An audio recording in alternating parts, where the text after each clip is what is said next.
पिछले लेक्चर में समाजशास्त्र में हमने अगस्त कामटे जी के ऊपर जो उनकी थ्योरी थी वो देखा था, समझा था और उस पर एक क्वेश्चन भी अटेम्प्ट किया था। उनके जो 3 सिद्धांत थे उसको हमने पूरा कर लिया है। अगर अभी तक आपने नहीं देखा तो आप प्लेलिस्ट में वीडियो पड़े, आज जाकर देख सकते हैं। आज हम शुरू करेंगे इमाइल दुर्खिम, एक नए समाजशास्त्री विचारक इमाइल दुर्खिम के विषय में हम बातचीत करेंगे। पहले आज के वीडियो में मैं आपको इनके बारे में इंट्रो देना चाहूँगा।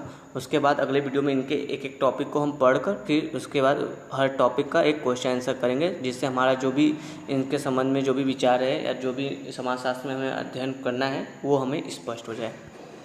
ये है हमारे इमाइल दुर्खिम जी, ये भी फ्रांस के ही समाजशास्त्री हैं, अवधि है।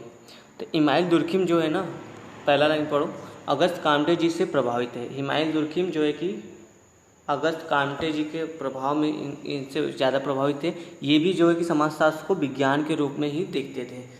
तो इससे एक बात स्पष्ट हो गई, ये मूल्यों या आदर्शों या विचारों की बात तो नहीं करेंगे समाजशास्त्र में। समाजशास्त्र को जो है कि एक वैज्ञानिक पद्धति के आधार पर अध्ययन करने की ये बात करेंगे। अब देखो, इनका जो मेन फोकस होता है समाजशास्त्र में समाज पर, ये समाज पर विशेष बल देते हैं। अब बोलते हैं कि समाज ही सब कुछ है, ठीक है। जबकि और ये जो कि बोलते हैं कि व्यक्ति जो है, ये व्यक्ति है या जो हम समाज के लोग हैं वो पूरी तरह से समाज पर निर्भर है। अपने जो भी कार्य करते हैं वो समाज द्वारा ही दिशा निर्देशित के अनुसार कार्य करते हैं, ठीक है। तो ये बोलते हैं कि जो भी समाज में घटनाएं हो रही है, जो भी कुछ हो रहा है, उसके पीछे व्यक्ति मेन रोल में नहीं है बल्कि समाज मेन रोल में है। वो समाज के कारण ही सब कुछ होता है। आओ देखते हैं कैसे ये समझाते हैं अपने आपको। ये कहते हैं समाज ही व्यक्ति को सब कुछ सिखाती है, वो बताती है, जिसके प्रभाव में जो कि व्यक्ति का व्यवहार व विचार करता है। मतलब इसी के प्रभाव से व्यक्ति जो कि कोई व्यवहार करता है या कुछ विचार करता है। ऐसा नहीं कि व्यक्ति का अपना मस्तिष्क कुछ विचार कर रहा है, नहीं, वो समाज के प्रभाव के कारण ही वैसा विचार कर पा रहा है। जैसे एक एग्जांपल समझते हैं, जैसे कि मान लो मुझे, हम सबको जो कि आपको, मुझे जो कि हम पढ़ाई इसीलिए कर रहे हैं कि हम IAS बने, तो हमें एक IAS बनना है। तो हम क्यों IAS बनना चाहते हैं? हम क्यों बैंक क्लर्क नहीं बनना चाहते हैं? हम IAS ही क्यों बनने के लिए तैयारी कर रहे हैं? क्यों? क्योंकि ये चीज़ें हमें समाज ने बताई है कि जो IAS का जो एक पद है ना, वो जो कि समाज में बहुत ही सम्मानीय पद है बजाय कि बैंक क्लर्क की तुलना में। और IAS से आपको जो रिस्पेक्ट मिलती है वो बैंक क्लर्क में उतनी रिस्पेक्ट नहीं मिलती है। तो ये बताओ, अब मुझे, मेरे दिमाग में जो आया सबसे पहले कि मुझे IAS बनना है, या फिर इसी तरह देख लो किसी को इंजीनियर बनना है बजाय इसके। तो क्यों? क्योंकि वो समाज ने ही व्यक्ति को ये बताया कि आपको ये चीज़ें आपके लिए ज़्यादा अच्छी होंगी बजाय इसके। इस वजह से जो कि हम भी जो कि ऐसा करने के लिए सोचते हैं, तो वो किसके प्रभाव में? समाज के प्रभाव में। आई होप समझ में आ रहा होगा आपको। तो ये रहा ये दुर्खिम ने अपना एक मोटा विचार है कि वो कैसे समाजशास्त्र को देखते हैं। तो अब देखो दुर्खिम क्या कहते हैं। दुर्खिम अपने समाजशास्त्र में 4 सिद्धांत देते हैं, 4 नियम बताते हैं, 4 सिद्धांत देते हैं। इसी वैज्ञानिक तर्क के आधार पर ही देंगे, ये याद रखना। पहला इनका है सामाजिक तथ्य का सिद्धांत, सोशल फैक्ट जिसको हम बोलते हैं। दूसरा इनका है श्रम विभाजन, लेबर डिवीजन का सिद्धांत। तीसरा इनका है आत्महत्या का सिद्धांत, ठीक है, सुसाइड का। फोर्थ है इनका धर्म का सिद्धांत। अब इस चारों सिद्धांत के बारे में हम थोड़ा देखेंगे, फिर बाद में अगले लेक्चर में अपना हर सिद्धांत को डिटेल से करते हुए एक क्वेश्चन आंसर भी प्रैक्टिस करेंगे, ठीक है।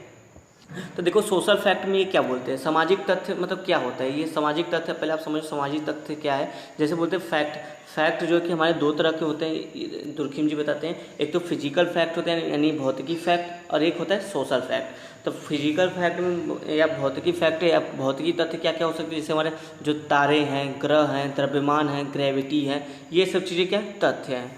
और अच्छा, हमें इस तथ्य की ज़रूरत क्यों पड़ती है? क्योंकि अगर हम समाज मतलब कि अपने ये फिजिक्स में मान लीजिए जो फिजिकल फैक्ट है इसी को लेते हैं, जो आप देख रहे हो, ग्रह, द्रव्यमान, किसी वस्तु का भार है, किसी वस्तु की ग्रेविटी है, तो इसको हम क्यों अध्ययन करते हैं? क्योंकि इस फैक्ट के आधार पर, इन फिजिकल फैक्ट के आधार पर ही हम कोई भी सामाजिक घटना का या कोई भी भौतिक घटना का वर्णन कर पाएंगे। जैसे आप किसी वस्तु के संदर्भ में आपके पास द्रव्यमान नहीं होगा, ग्रेविटी नहीं का पता नहीं होगा, तो आप क्या उससे संबंधित किसी घटना का वर्णन कर सकते हैं? नहीं कर सकते हैं। तो वो वही बता रहा है कि आपके पास जब फिजिकल फैक्ट होंगे तो इस फिजिकल फैक्ट के आधार पर आप जो कि प्राकृतिक विज्ञान में जो भी घटनाएं घट रही है उसका अध्ययन कर सकेंगे, और इसी के सहारे से जो कि आप अध्ययन के बाद उससे संबंधित कोई भी सिद्धांत का निर्माण कर सकते हैं, कोई भी नियम बता सकते हैं, ठीक है। तो दुर्खिम कहते हैं फैक्ट 2 तरह के होते हैं। एक होता है फिजिकल फैक्ट, जो आपको समझ में आ गया होगा कि क्या क्या है। एक होता है सोशल फैक्ट। हमारा सोशल फैक्ट मतलब सोशल फैक्ट से इसका तात्पर्य था, पहले आप कुछ एग्जाम्पल समझ लो। जैसे परिवार है, परिवार एक सोशल फैक्ट है, विवाह एक सोशल फैक्ट है, धर्म एक सोशल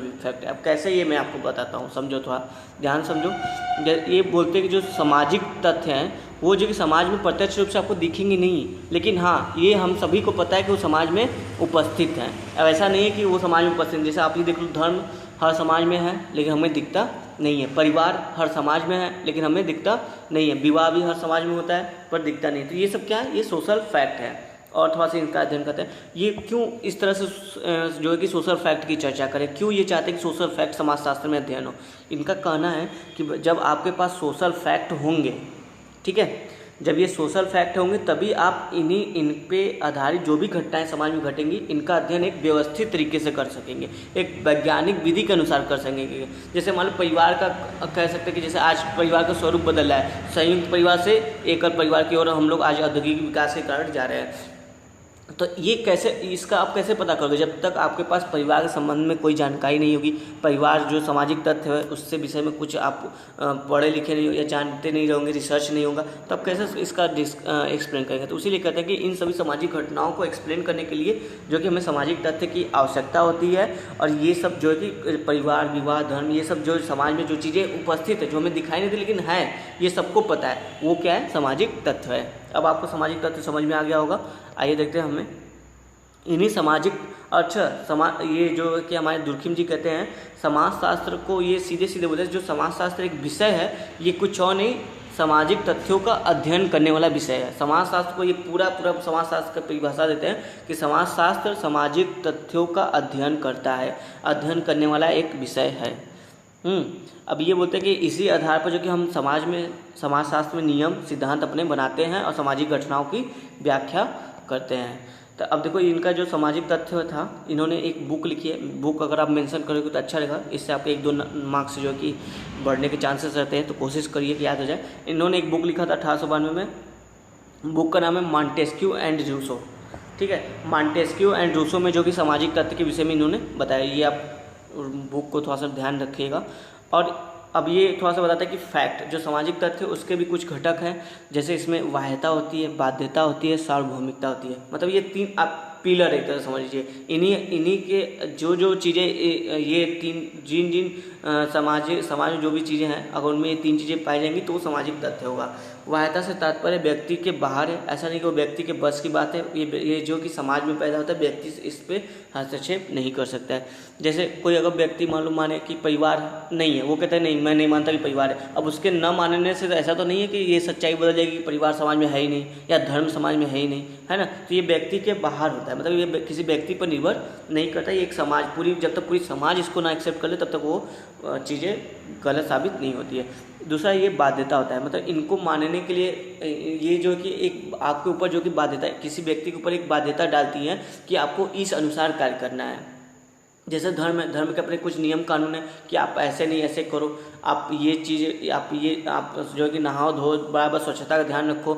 और जैसे अगर हिंदू धर्म में तो वो शाकाहारी को प्रीफर करते हैं, मांसाहारी को प्रीफर नहीं करते। तो ऐसे कुछ मतलब जो है कि बाध्यता भी डालते हैं समाज में, जो जिससे कि व्यक्ति का विकास या फिर समाज जो है कि सुचारू रूप से चले, ठीक है। सार्वभौमिकता से तात्पर्य कि ये सभी समाजों में उपस्थित होंगे, कि ऐसा नहीं कि केवल एक समाज में पाया जा रहा है और कई समाज में नहीं पाया जाएगा। जैसे आप परिवार ही देख लो, सभी समाज में है, विवाह भी सभी समाज में है, तो इस सब कर सकते हो। परिवार विवाह जो है कि एक सामाजिक तथ्य है, इसको आप चिंता नहीं करिएगा, आप हम इस सामाजिक तथ्य को जो कि अच्छे से डिटेल से पढ़ेंगे। अभी मैं जस्ट आपको ओवरव्यू दे रहा हूँ कि हाँ एक आपको आइडिया लग जाए, ताकि जब मैं आपको पढ़ाऊँ तो आपको समझने में आसानी हो।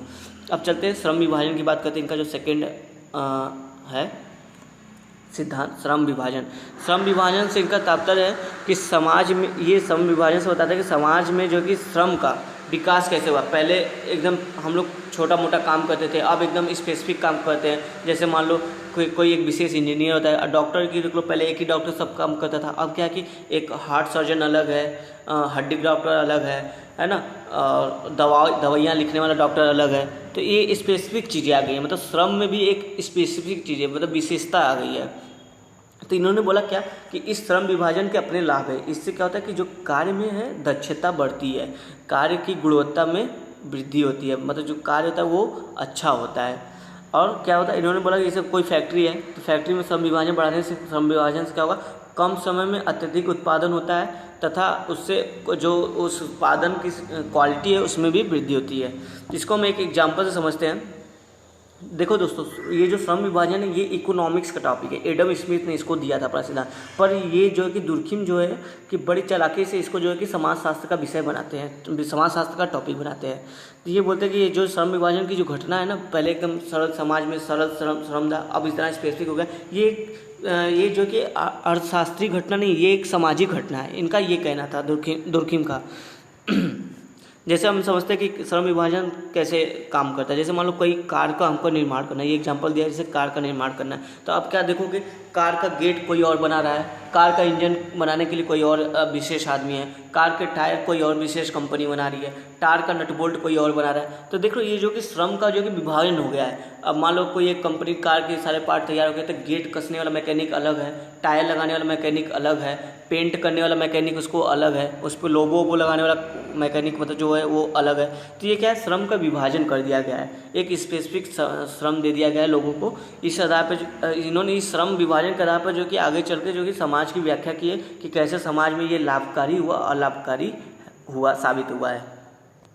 ये इनका श्रम विभाजन था। आयोग आपको समझ में आया होगा।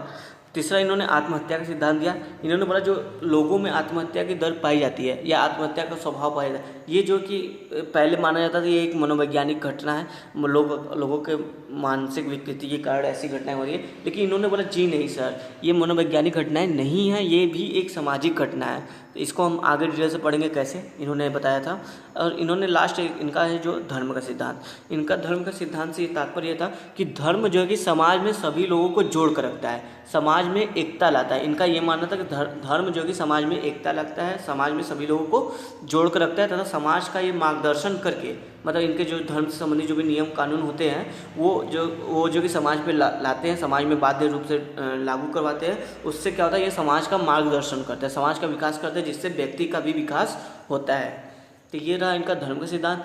और इस आधार पे हम इनके इन चारों, अभी आप टेंशन न लीजिए, इन चारों जो इनका सामाजिक तथ्य है, श्रम विभाजन है, आत्महत्या का सिद्धांत है और ये आपका एक है धर्म का सिद्धांत। इन चारों सिद्धांतों को हम डिटेल से पढ़ेंगे आगे, और अगले लेक्चर में हम लोग पढ़ेंगे। हो सकता है मैं दो दो टॉपिक को आपको लेकर कवर करूँ। उसके बाद इस पर क्वेश्चन आंसर करेंगे, जिससे आपको इमाम दुर्खिम जी का जो भी सिद्धांत है वो आपको एकदम क्लियर हो जाए।